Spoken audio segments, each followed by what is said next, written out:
With stock and availability of PC components improving by the day, more people than ever are getting ready to build their first or their next gaming PC build. But it begs the question, just how much do you need to spend to get the results you're after? Or rather, just how much should you spend? Well, in this video, I'm going to be breaking it down by different game types, resolutions and frame rates to look at just how much you need to spend to get the results you're after.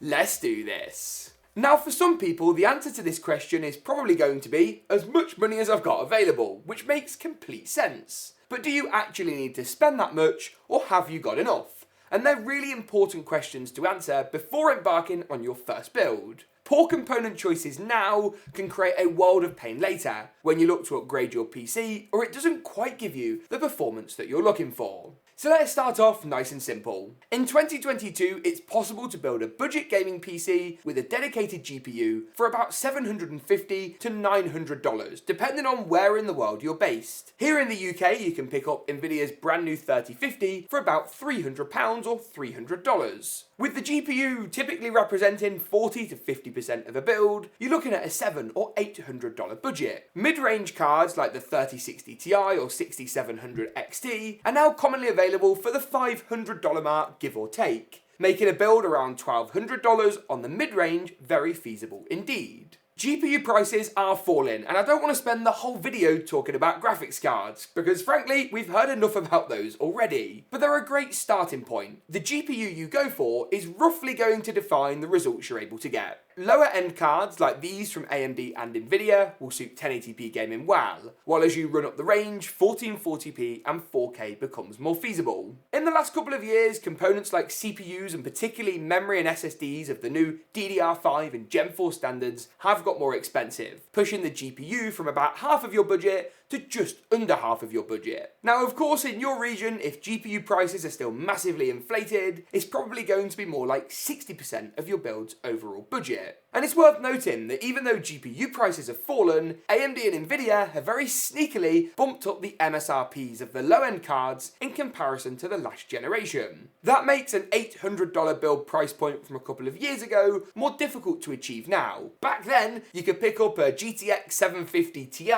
a Core i3 and do the whole lot for about $700. With the 3050, to put it simply, that's probably not going to happen, at least if you want to make sure the rest of your build is up to scratch.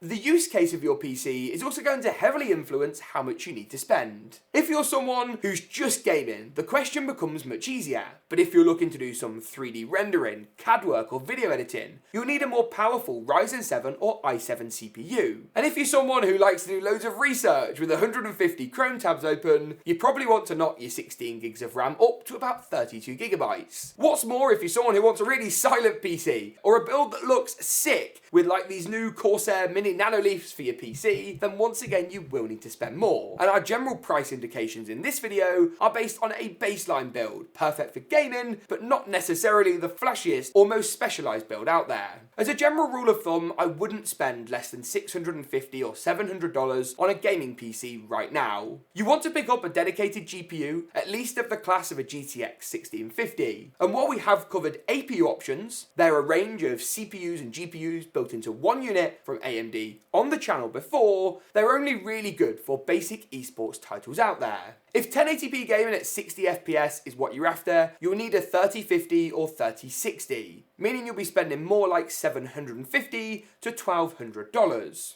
1440p you'll want to go even higher, $1,200 to $2,000, while 4K you'll evidently need to spend quite a lot more. But it isn't just as simple as your resolution alone. It also depends on what games you're looking to play. Now, of course, if you play Minecraft on your PC 24/7, you probably can spend about $400 on a laptop from Walmart and be a-okay. But what I mean here is if you're a heavy Fortnite gamer, you like titles like Valorant and CSGO 2, you can get away with spending less money. You can find a video we made comparing lots of different graphics cards and their relative gaming performance, but in short, the latest AAA titles, if you're looking especially to utilise features like ray tracing, ambient occlusion, VSync, anti-aliasing, you're going to need to spend more money, and that will swallow up a large portion of your card's capabilities. Higher end games as well will often depend more on high end CPUs, once again incurring a much bigger raft of costs than your GPU alone. Plus, with the latest high end GPUs, the RTX 3070 tier or above, you'll also need to find yourself some much faster storage, otherwise you can create bottlenecks elsewhere in the system, something we'll talk about a little bit later.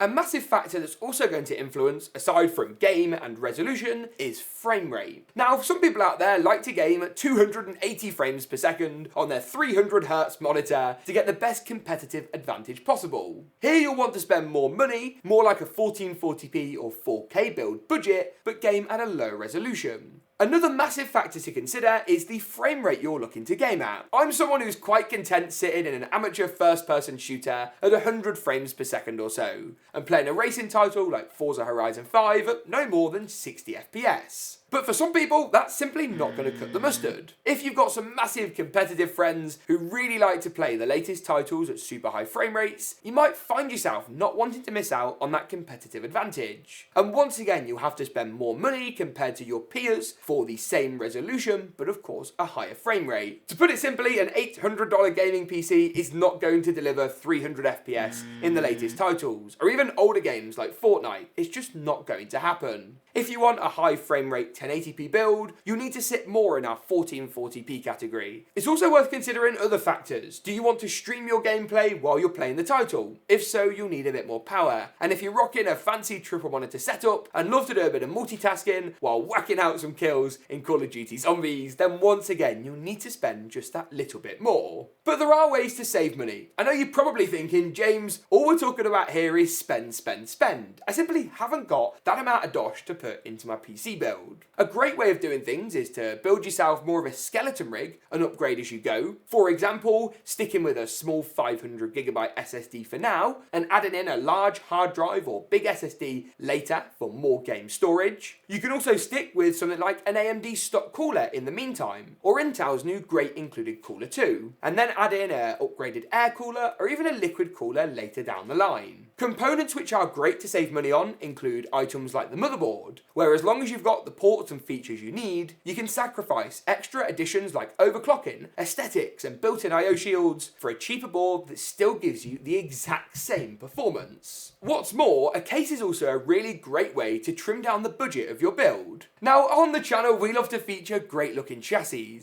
and we've looked at options for a range of budgets that look great, but you can pick up a cheap $40 or $50 chassis, providing it's got decent airflow of course and isn't going to starve your components of cool air, and then upgrade that in a year or two if you wanted, to something more elaborate, like Cooler Master's new HAF 700 Evo that we got in and cost about $1,000. But you can also save yourself money later down the line, keeping upgrades in mind. Go now for a better power supply. Maybe you were going to pick up a 650 watt unit and you go for 750 watts instead. That means when you do add that extra storage or pick up more memory, another hard drive or even a better GPU later on, you haven't got to waste the $80 you spent on a PSU, getting one you could have bought for $20 more in the first place. So to summarise, how much should you spend on your gaming PC? The honest answer is, it depends. You can definitely build systems now for between $700 and $1,200, perfect for 1080p gaming in the likes of Fortnite at 150 FPS, and newer titles like COD Vanguard at 60 or 70. The RTX 3050 and 3060 are your best bets here, while AMD's 6500 XT is worth avoiding, as you've probably already read. If you're looking for 1440p, jump up to a 3060 Ti,